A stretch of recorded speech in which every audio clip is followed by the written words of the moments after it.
Forming a consistent routine can be incredibly important to help you be productive and to help you actually spend the time doing the things you care about. And I'm sure you've probably seen an infinite number of videos of people talking about their daily routine where they wake up at 3 in the morning and study for 30 hours a week. Or they go through the thousands of habits they form, like journaling, meditation, exercise, and the list goes on. The issue though is that it's incredibly overwhelming. And although a lot of people get a spurt of motivation after watching a YouTube video about habit formation or daily or weekly routines, what ends up happening is they end up defaulting back to the same old routines they've had for years, just scrolling Instagram or Netflix or just sitting on the couch doing nothing. So how do we actually implement these strategies in our lives and create and form our dream routine? But be realistic in that process so we can actually get there and actually start doing those things. Well, over the past few years, I've been slowly building up a 3-step system which has enabled me to form my dream routine. A routine that's helped me graduate in the top 0.1% of Australia, but also actually enjoy every day during that process. The first step is to construct your ideal week or your ideal routine. This is effectively a time block calendar where you lay out exactly how you want to be spending your time and the exact habits that you genuinely want to form. This ideal week will probably continuously change as you come across new habits or as your life changes. However, it's pivotal to have a goal that you're trying to get towards. You can do this on something like Google Calendar, where you can make another calendar called Goal Routine. And I've made up a really simple example here for a hypothetical high school student. And so you can come in here and say, in an ideal world, how would I want to be spending my time? If I had an infinite level of self-control and everything clicked into place, what would I be spending my time on? And you can focus on things like, what would your sleep schedule be? When would you be, say, studying? When would you be hanging out with your friends? Go through and actually block out exactly how you'd want to spend your time. And it doesn't have to just be studying. It's really just whatever you would want to be doing in the ideal case. What is your goal? And it's entirely personal to you. Maybe you can chuck in other habits in here, like working out, or maybe meditation or journaling. Whatever is personally relevant and important to you, you can throw it into your ideal routine. And that's the first step of the process, defining the goal. The goal may slowly change over time and you can adapt for that, but you need to have a goal in mind to even begin with. A couple key points here is it's really good to have a consistent sleep schedule. I'm sure you've probably heard it a million times, but I would highly recommend that one. And now the second step is to come back to reality and form a realistic routine. This calendar should reflect how you genuinely actually spend your time right now. Not how you want to, but how you actually are. And so a lot of the time it can look a lot more dire. Maybe you sleep in until 11 a.m. on the weekends, you watch YouTube most of the weekends, you scroll through Instagram until 12 p.m. on weekdays. Whatever it is, be realistic. And so what you can do is you can spend some time after this video noting down your realistic routine and having a guess at what you think it currently is. And then as you actually go through the days, you can update it into a more accurate representation of how you spend your time. And the key here is to be realistic, not optimistic. If you genuinely spend 2 hours scrolling Instagram and TikTok every night, then put it in the calendar. And now that you've set your realistic schedule and your goal schedule, you can clearly reflect and see what you need to improve. And this takes us to the third step in the process to building your dream routine. And that is where you look at your realistic schedule and you look at your goal schedule and you see, how can I become 1% closer to my goal? What is the first thing that I can do to get a little bit closer to how I genuinely want to spend my time? And the reason why this technique is so powerful is it clearly defines where you are and where you want to go. And it helps you systematically go one step closer to your goal. A lot of the time, we'll try and jump straight into our ideal routine. We'll try and implement a million habits at once and try and make huge changes. And although it might work for a couple days, we'll end up defaulting back to our old routine. And so the key is to take it slow. Take it one step at a time. Focus on those 1% improvements to get you slightly closer to that goal.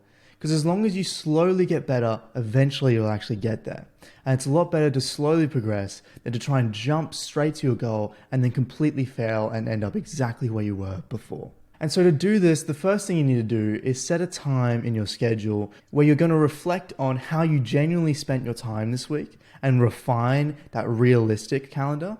And then think, what is the one thing that I can do to get 1% closer to my goal calendar? And so this is the first habit you're going to have to form and the first thing you're going to actually have to start doing. So schedule it into both your realistic and goal routine and try and make that the first habit you form. To help you implement these 1% improvements, it once again just comes down to habit formation. Maybe the first improvement you want to make is you want to break your habit of scrolling Instagram before you go to bed.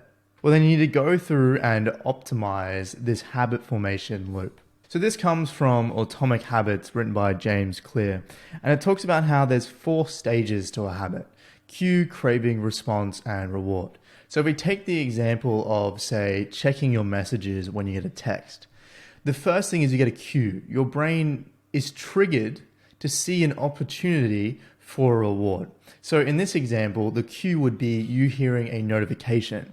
That then triggers your brain to think, oh, I can get the reward of satisfying my curiosity of seeing what that message is. So the cue naturally leads into the craving, where you crave to actually see what that message is. And so you then respond by opening your phone and checking the message. And then your reward is your curiosity is fulfilled.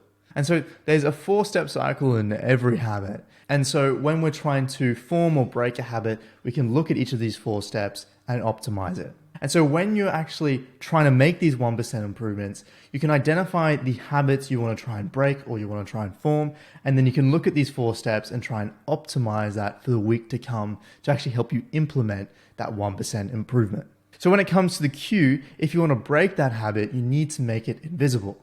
So let's say you're trying to break the habit of scrolling through Instagram. Well, you need to make the cue that triggers your brain into wanting to scroll through Instagram invisible. So maybe that's seeing the Instagram logo. So you delete Instagram. Or maybe the cue is just seeing your phone. So you get rid of your phone. You put it in a place where you won't actually see it. Whatever it is, you're going to think, what is triggering me to actually start scrolling through Instagram and try and remove that cue from your environment. And if it's in the opposite, if you want to actually try and form a habit, maybe you're trying to form the habit of studying when you get home, you need to make it very obvious. So maybe you lay your books out on your desk, or you set an alarm to help you actually form that habit. And then once you optimize the cue, we can also optimize the craving. If you want to break a habit, you want to make it unattractive. So you don't actually want to do that thing. And whereas if you want to actually form a habit, you want to make it attractive. You want to make it desirable. And so you can try and reframe your emotions from, oh, I have to say do this work, to I get to do this work. So you actually crave to do it. And you want to try and get any negative emotions and rephrase them into positive ones. And you can also try and build these habits into your identity, where if you identify as, say, a healthy person, it actually is very rewarding to yourself and it reinforces your identity when you eat healthily. And so then you crave to eat healthily to reinforce your identity. Thirdly, we can also optimize the response, where if you're trying to break it, you can make it difficult. So maybe you put on passwords to your Instagram account, or maybe you just make it harder to eat unhealthy food. Whereas if you want to form a habit, you make it easy. This can be things like just trying to start small, minimal viable goals, where instead of trying to study 2 hours, you try and just study 5 minutes. But it can also be scripted actions, where if you're trying to, say, break the habit of using your phone, you can try and form the habit of tilting your phone down whenever you catch yourself actually using your phone. And finally, you can also optimize the reward that you get from completing this habit.